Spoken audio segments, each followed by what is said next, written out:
আজ দিনটা ছিল আমার সোনা মায়ের জন্মদিন। আর মায়ের জন্মদিনের দিন মাকে আনন্দ দিতে গিয়ে মায়ের চোখে জলই চলে এলো। আর দেখো, তার বলছি কেন মায়ের চোখে জল এলো। আর তার আগেই বলি যে এই দেখো, আমাদের ছাদ বাগানে একটা গোলাপ ফুল হয়েছিল, সেটা সোনা নিয়ে গেল ওর দিদুনের জন্য।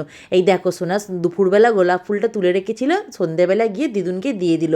তারপরে আমরা যেতে শিল্পা আমাদের জন্য কফি আর নিমকি খেতে দিল। আমরা সবাই কফি আর নিমকি খেয়ে সবাই মিলে মন দিয়ে টিভি সিরিয়াল দেখতে বসে গেছি। আর কেন বললাম যে জন্মদিনের দিন মায়ের চোখে জল এসে গেল, মাকে আমি সাজিয়ে গুছিয়ে খেতে দিয়েছি, সেইটা দেখে মায়ের চোখে জল এসে গেল যে তুই আমার মায়ের মতন আমাকে তুই করে খেতে দিয়েছিস, এই বলে মায়ের চোখে জল এসে গেল। আর জানো তো, আমার মা আমার জীবনে একটু বেশিই স্পেশাল, কারণ ছোটোবেলায় আমার বাবাকে হারিয়েছি। তাই আমার মাই আমাদের কাছে, মা এবং বাবা দুজনেই, দুজনের ভালোবাসাটাই মা আমাদেরকে দিয়েছে। আর আমার জীবনে যতবারই ঝড় ঝাপটা যা কিছু এসছে, মা সবসময় বটগাছের মতন ছায়া হয়ে আমার পাশে থেকেছে। তাই মা আমার কাছে একটু বেশিই স্পেশাল। আর এই দেখো, এখানে ভাইয়ের সাথে, ভাইয়ের বউয়ের সাথেও মা ছবি তুলে নিল। আর মায়ের জন্মদিনে এইটুকুনি করতে পেরে আমরা নিজেকে সত্যি ধন্য মনে করি যে মায়ের জন্মদিনে মাকে এইটুকুনি আনন্দ দিতে পেরেছি।